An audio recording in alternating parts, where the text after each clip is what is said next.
Welcome to our channel Parvati's kitchen and vlogs. వీడియోలోకి వెళ్ళే ముందు ఎవరైనా నా ఛానల్ని సబ్స్క్రైబ్ చేసుకొని వాళ్ళు ఉంటే తప్పకుండా సబ్స్క్రైబ్ చేసుకోండి. అలాగే వీడియో నచ్చితే తప్పకుండా లైక్ కూడా చేసేయండి. ఇక లేట్ చేయకుండా వీడియోలోకి వెళ్ళిపోదాం. ఈరోజు అయితే నేను గోంగూర పుల్లగూరని ఎలా చేయాలో చూపించబోతున్నాను అనమాట. ఇది నార్మల్గా ఓన్లీ గోంగూరతో పుల్లగూర చేసుకుంటూ ఉంటారు కదండి, అలా కాదు. ఇందులో పల్లీలు వేసుకొని చేసుకుంటే టేస్ట్ అయితే చాలా బాగుంటుందన్నమాట. ఇలా కొన్ని ప్రాంతాల వాళ్ళకి ఇలా చేసుకోవడం తెలిసి ఉండదు. మా రాయలసీమ సైడ్ వాళ్ళకైతే బాగా తెలిసి ఉంటుంది. మా సైడ్ అయితే ఇది ఎక్కువగా చేసుకుంటూ ఉంటారు. నానమ్మలు అమ్మ వాళ్ళు చేస్తూ ఉంటారు కదా, వాళ్ళని చూసి నేర్చుకున్నాం అనమాట. టేస్ట్ అయితే చాలా బాగుంటుంది. తెలియని వాళ్ళు తప్పకుండా ఇలా అయితే ఒకసారి ట్రై చేసేయండి. ఇక లేట్ చేయకుండా ఎలా చేయాలో చూసేద్దాం. ముందుగా ఇక్కడ వేరుశనగ గింజలు తీసేసుకోవాలి. పల్లీలు పచ్చివైనా తీసుకోవచ్చు, పచ్చివి లేని వాళ్ళు ఇలా నానబెట్టి తీసేసుకోవచ్చు. ఇవి బాగా నానాలన్నమాట. 4-5 గంటల పాటు నానబెట్టుకోండి. లేదు అంటే ఒక నైట్ మొత్తం నానబెట్టేసానమాట. నేనైతే నెక్స్ట్ డే మార్నింగ్కి ఇలా బాగా నానిపోయాయి. ఒకసారి వాష్ చేసేసాను. మార్నింగ్ చేయాలనుకునే వాళ్ళు ముందు రోజు నైటే నానబెట్టుకుంటే సరిపోతుంది. ఒక గుప్పెడు 1.5 గుప్పెడు వరకు పల్లీలు తీసుకొని నానబెట్టుకున్నాను అనమాట. వాష్ చేసేసి ఇందులోకి వేసేసుకున్నాను కుక్కర్లోకి. తర్వాత మన కారంకి తగ్గట్టు పచ్చిమిర్చి కూడా వేసేసుకోవాలి. ఇలా తుంపి వేసేసుకోండి సరిపోతుంది. లేదు డైరెక్ట్ అయినా వేసుకోవచ్చు. ఇలా తుంచితే మెదిపేటప్పుడు త్వరగా మెదుగుతాయి అన్నమాట. తర్వాత కల్లుప్పు కూడా కొంచెం వేసేసుకోవాలి తగినంత. ఇవి ఇక్కడ బాగా పండిన టమాటా ముక్కలు అనమాట. చిన్నవైతే 3 అలా తీసుకోండి, పెద్దవైతే 2 తీసుకోండి సరిపోతుంది. అలాగే పసుపు, తగినంత పసుపు వేసేసుకోవాలి. మరి ఎక్కువ లేకుండా తగినంత వేసేసుకోండి. తర్వాత ఇక్కడ గోంగూర అనమాట. ఇది గోంగూరని నీట్గా వాష్ చేసేసి వడపోసి పెట్టేసుకోండి. కాసేపు నానబెట్టి అందులో ఇసుక ఏదైనా ఉంటే కిందికి వెళ్ళిపోతుంది కదా, తర్వాత వాష్ చేసి వడపోసి పెట్టుకోండి. ఒక కట్ట వరకు పెద్ద కట్ట గోంగూర తీసేసుకున్నాను. తీసేసుకొని తర్వాత ఇందులోకి తగినన్ని వాటర్ కూడా వేసేసుకోవాలి. తగినన్ని నీళ్ళు, కొంచెం ఎక్కువైనా ఏం పర్లేదు.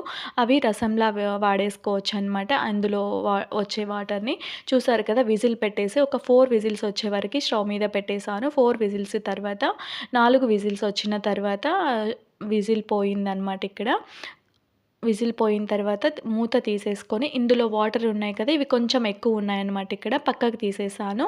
అవి కూడా రసంలా వాడుకోవచ్చు చెప్పాను కదా. తర్వాత ఇందులో పల్లీలు ఉన్నాయి కదా, ఆ పల్లీలు కొంచెం పక్కకు తీసేస్తున్నాను అనమాట, కొన్ని పల్లీలని. ఎందుకంటే మనము అక్కడెక్కడ పప్పు తినేటప్పుడు, పులగూర తినేటప్పుడు అక్కడెక్కడ తగిలితే బాగుంటాయి తినేటప్పుడు. దానికోసం కొన్ని పల్లీలు పక్కకు తీసేసాను. లేదు అలానే మెదుపుకునే వాళ్ళు తీయకుండా అలానైనా కొంచెం కచ్చాపచ్చా మెదుపుకున్నా కూడా సరిపోతుంది అంతే.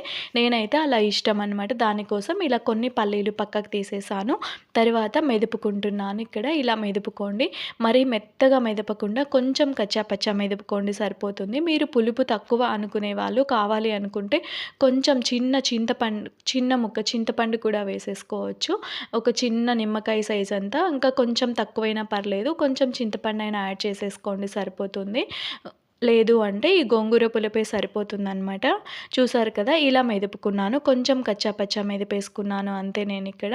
ఇంకా తర్వాత ఇందులోకి మనం ఇందాక సపరేట్ తీసి పెట్టుకున్నాం కదా వాటరు, ఇందులో నీళ్ళు, ఆ నీళ్ళని ఇందులోకి కొన్ని వేసేసుకోవాలి అంతే.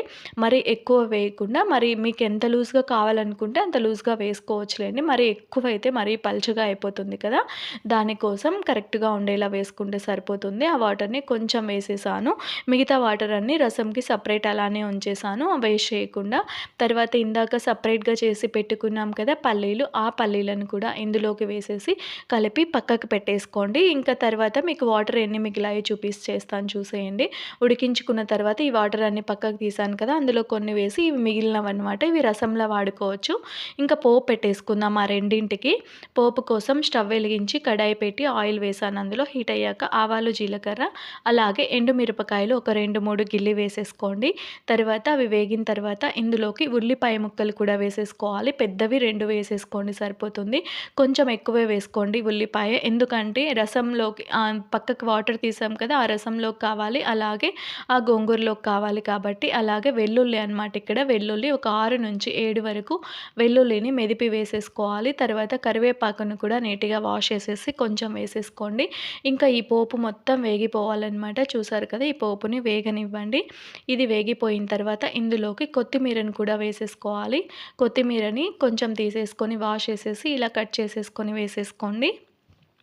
ఇంకా ఈ పోపు వేగిన తర్వాత ఇందులో కొంచెం పోపు తీసేసి నేను ఆ వాటర్‌లోకి వేసేస్తాను. మిగతా పోపునొచ్చేసి ఆ పప్పులోకి వేసేస్తాననమాట. అంతే ఆ వాటర్ మిగలని వాళ్ళు ఏం అవసరం లేదనమాట. మిగిలితే ఇలా చేసుకోండి. లేదు ఆ పప్పులోకి సరిపడా వేసుకుంటే అందులోకి వేసేసేయండి. మెదిపిన తర్వాత అంతే సరిపోతుంది. మిగిలిన వాళ్ళ కోసం మాత్రమే చెప్తున్నాను. అదే పనిగా ఎక్కువ వేసి ఇలా చేయాల్సిన అవసరం లేదనమాట. ఒకవేళ మిగిలితే మాత్రమే ఇలా చేయండి. చూసారు కదా! కొంచెం పోపుని ఆ రసంలోకి వేసేసాను. తర్వాత మిగతా పోపుని ఇందులోకి వేసేసుకుంటున్నాననమాట నేను. ఇందులోకి వేసేసుకోండి. లేదు అంటే ఈ పప్పునే ఎత్తి ఆ కడాయిలోకి పోపు కడాయిలోకి వేసేసుకున్నా కూడా సరిపోతుంది. ఎలా అయినా వేసేసుకోవచ్చనమాట. ఈ కడాయిలో కొంచెం ఆయిల్ ఉంది కదా! అది ఒకసారి కలిపేసి కొంచెం పప్పు అందులోకి వేసి కలిపి ఇందులోకి వేసేసాననమాట. ఇంకొక 2, 3 మినిట్స్ అలా ఉడికిస్తే సరిపోతుంది. పోపు వేసిన తర్వాత అంతే. చూసారు కదా! ఇక్కడ కొంచెం ఉడుకుతుంది. కొంచెం సాల్ట్ కూడా యాడ్ చేసేసాను నేను. సాల్ట్ చూసుకొని యాడ్ చేసుకోండి.